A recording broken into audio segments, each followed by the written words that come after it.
When I was 12 years old, my father and I went on a camping trip in a more remote and wooded part of a forest that was away from the usual campsites. My dad was a self-proclaimed outdoorsman and said camping in the explored grounds took the wild nature aspect out of what made camping fun. This particular trip was anything but fun. When we set up camp deeper into the woods than most campers would have, we made a fire, cooked some marshmallows, and set up our sleeping bags for the night. The fire was put out, and I quickly realized how dark the woods were with nothing but moonlight to be able to see 10 feet in any direction, which was nothing but tall, thick trees and branches. I felt safe enough with my dad a few feet away from me, and felt my fear turn to exhaustion from hiking 4 miles. I fell asleep as everything truly went dark.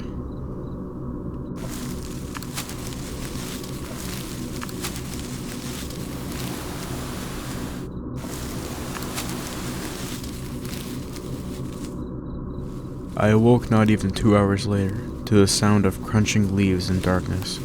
Thinking my dad was up, I looked around and was confused to see nothing. The old campfire wasn't there.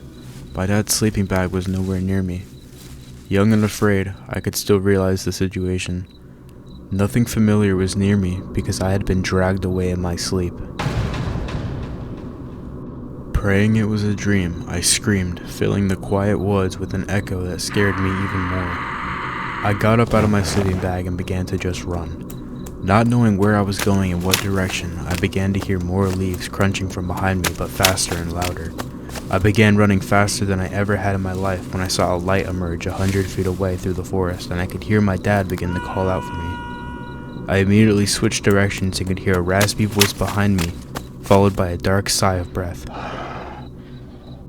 I couldn't hear the second set of footsteps behind me anymore. Soon after I reached my father's embrace, I began to cry. With my dad's shotgun drawn, it was a long, sleepless night I'll never forget. I still have no idea who dragged me away and how I didn't wake up sooner. As the bright morning sun rose, we began to pack up camp and followed the drag marks in the ground, finding my sleeping bag up against a tree. With it, a note was stabbed into the bark with a rusty knife. The message was brief. Don't come back.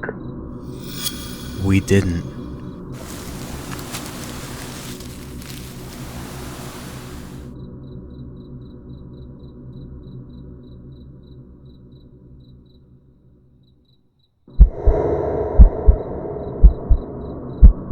My friend and I decided to take a camping trip in a North Carolina national forest. The first night was a classic camping experience. We found a nice empty campground surrounded by trees, pitched a tent, and cooked by the fire, laughing at old stories from high school. It was a good time that by the next day we decided to fish until dark and stay one more night. The sun began to set and we returned to our campsite. Again, sitting by the fire, we began to cook our fish we caught earlier, when we heard a distant whistle. It was strange. We weren't close at all to any nearby campsites. We also didn't know what else could possibly make that noise. We chalked it up to maybe some kind of bird and continued to talk. But the conversation easily turned back to the whistle sound, and how it felt so human. Not trying to make our last night ruined by fear, we decided to sleep before we creeped ourselves out too much. We put the fire out and got into the tent.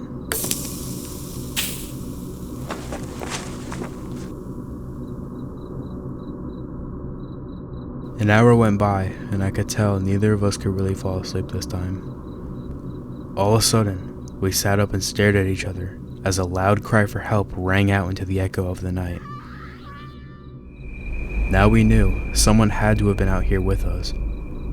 With our fears confirmed, we were completely shocked and scared, having no idea what to do next. The scream finally silenced after about 15 seconds. The looks on our face was enough to read each other's mind. Whatever was happening out there, we didn't want any part in it. Neither of us felt like being a hero. I don't think either of us had been more scared in our lives. Regardless, I unzipped the tent and poked my head out.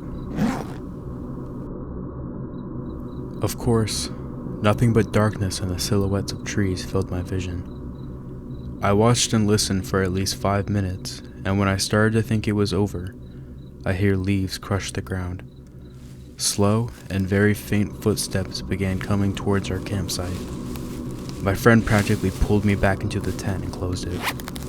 I listened once more for the footsteps, but heard nothing again. However, the eerie silence was short-lived when the tent began to be attacked by a shower of large rocks and branches.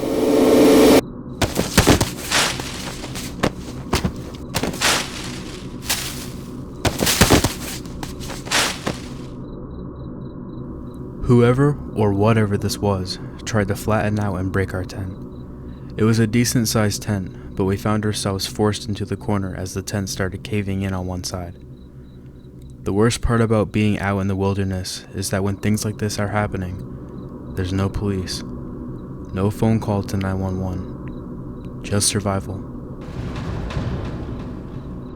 My friend and I whispered about how to deal with the situation, and after gaining courage from the realization that it was most likely a 2-on-1, we broke out of the tent and began throwing back all rocks and sticks we could find into the dark wooded hills.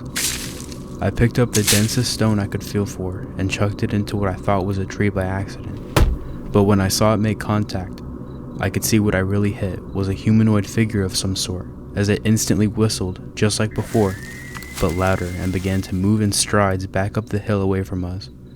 It didn't feel like a victory, more like bought time. Immediately after, I told my friend we needed to pack our few items we had with us and head back down the trail, which luckily was in the opposite direction. The rest of the night was a fear fest. Hours of jogging a barely visible trail finally led us back to my truck, where we immediately drove off in a panic, feeling lucky we weren't followed. I didn't look back, but my friend did, and swears to this day he could see a tall black figure stand by the trees watching us drive away as the night faded from dusk to dawn. While we may laugh about it now, you couldn't pay us to go back camping in those woods.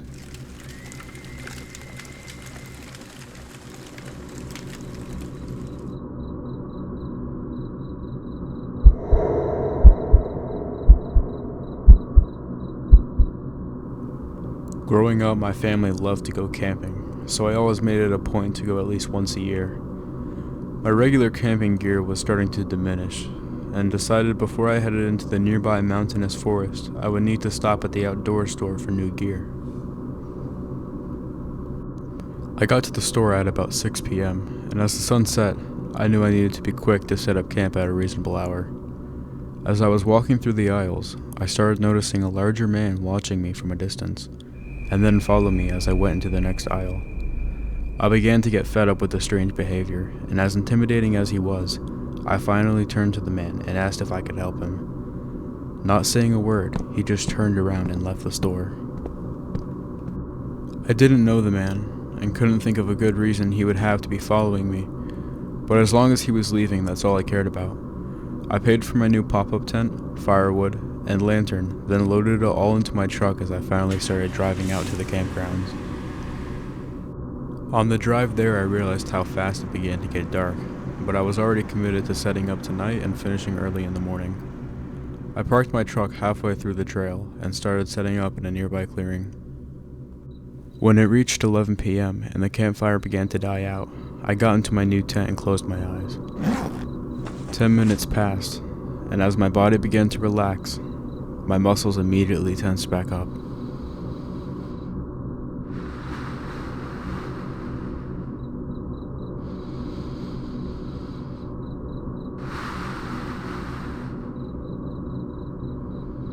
The sound of breathing filled the air.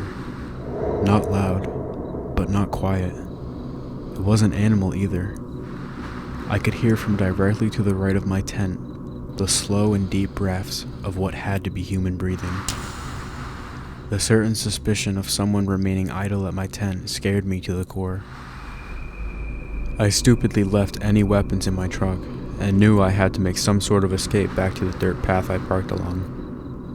The breathing started getting heavier, and as I felt trapped in the tent, I decided to make a break for it through the woods.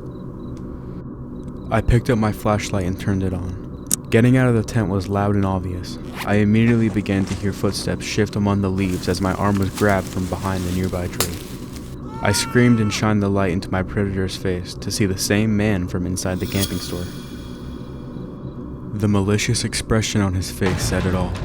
I quickly jabbed the handle of my flashlight into his face as his grip on my arm became loose.